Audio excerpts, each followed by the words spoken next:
ప్రకటన గ్రంథం 2వ అధ్యాయంలోను మిగిలిన సంగతులు. 2వ అధ్యాయం 17వ వచనంలో సంఘములతో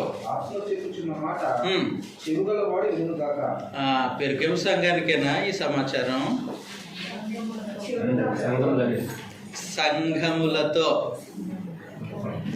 సంఘములతో అంటే ఏ కాలంలోనైనా ఏ ప్రాంతంలోనైనా క్రీస్తు ప్రభు తన స్వరక్తం ఇచ్చి సంపాదించుకున్న జనం ఉంటే వాళ్ళందరితో, ప్రతి స్థానిక సంఘంతో.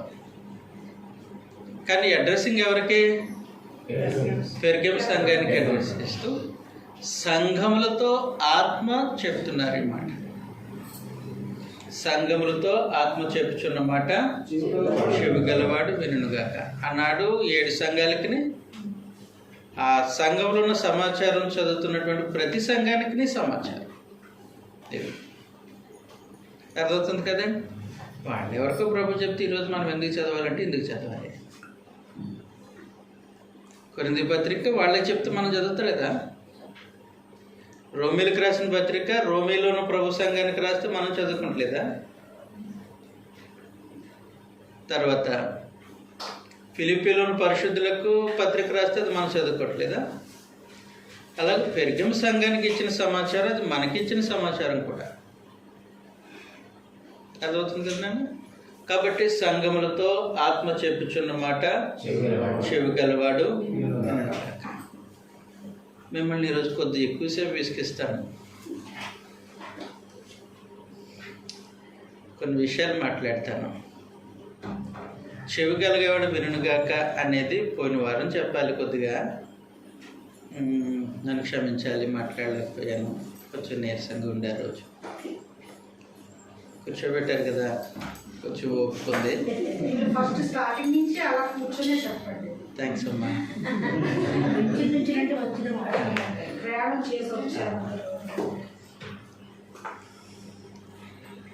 ప్రభువైన యేసు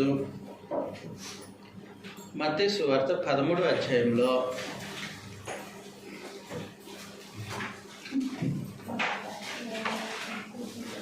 మత్తయి సువార్త 13వ అధ్యాయం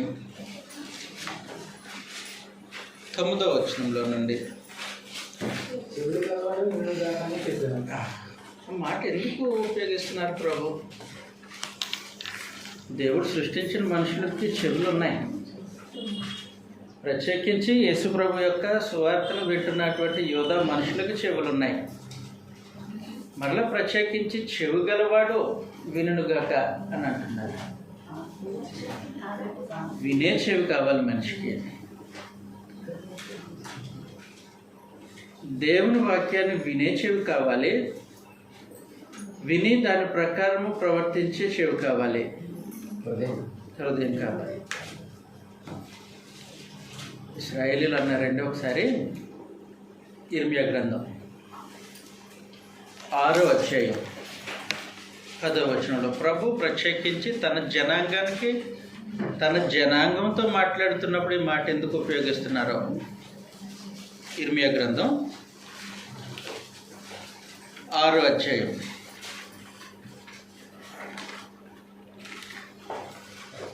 10వ వచనంలో అది మీరు వింటారా? నేను ఎవరితో మాట్లాడాలి? ఎవరికి సాక్ష్యం ఇచ్చేదను? సరే, అది సరే. వాళ్ళు వినటానికి మనసు లేదు కాబట్టి నేను ఇంకెవరితో మాట్లాడాలంట. ఎవరు అంటున్నారు? ఎవరితో? లోకంతో కాదు, తన నిబంధన జనాంగంతో మాట్లాడుతున్నాడు. ఎంత లాంటి పరిస్థితి కదా. తన నిబంధన ప్రజలతో మాట్లాడుతున్నాడు. వాళ్ళకి వినటానికి మనసు లేదు. ఇంకెవరితో చెప్పాలి? నేను ఎవరితో మాట్లాడాలి అని అన్నాడు. 7వ అధ్యాయం 26వ వచనంలో ఇర్మియా గ్రంథమే సార్. వారు నా మాట వినకి ఉన్నారు, వారు నా మాట వినక ఉన్నారు, చెవి యొక్కకి ఉన్నారు, చెవి యొక్కకు ఉన్నారు, తమ మెడను వంచక, తమ మెడను వంచక, మనసును గట్టిపరుచుకున్నారు, తమ మనస్సును కఠినపరుచుకొనుచున్నారు. వారు తమ పితరుల కంటే, వారు తమ పితరుల కంటే మరి దుష్టులైతిరి. మరి దృష్టి. కాబట్టి వినటానికి కఠినం చేసుకున్నారు. ఎవరు? బయట వాళ్ళు కాదు, బయట వాళ్ళు కాదు, ఐగుప్తీలు కాదు. ఐగుప్తీలతో అసలు చెప్పలేదు ఆయన. ఫిలిస్తీన్లు కాదు, ఫిలిస్తీన్లకి ఆయన సంతాన ధర్మశాస్త్రాన్ని ఇవ్వలేదు. మరి ఎవరికి ఇచ్చారు? ఇశ్రాయేలు ప్రజలకి ఇచ్చి వాళ్ళ ప్రవర్తన విషయంలో మార్పు కోసం పెందల కడే ప్రవక్తలను వాళ్ళ దగ్గరికి పంపిస్తే మేము వినము అన్నారు. మాకు వినటానికి మనసు లేదు అన్నారు. మరి ఎవరికి చెప్పాలి నేను? మరి ఎవరికి చెప్పాలి? ఈ సంగతి మీకే వినిపించాలి.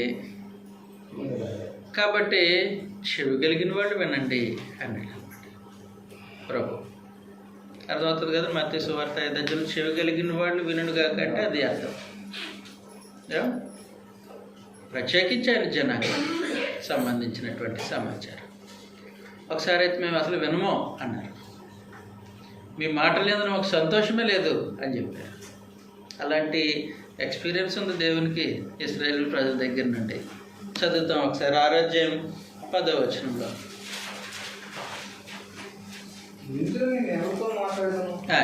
ఎవరికి సాక్షించను, వారు వినుటకు తమ మనస్సు సిద్ధపరచుకున్నారు, కనుక వారు వినలేకపోయి.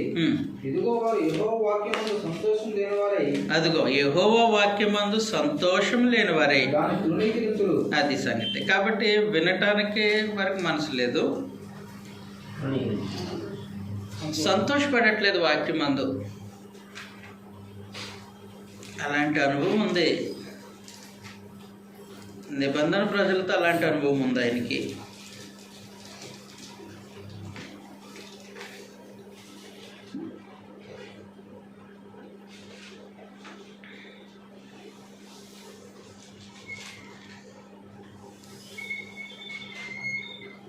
కాబట్టి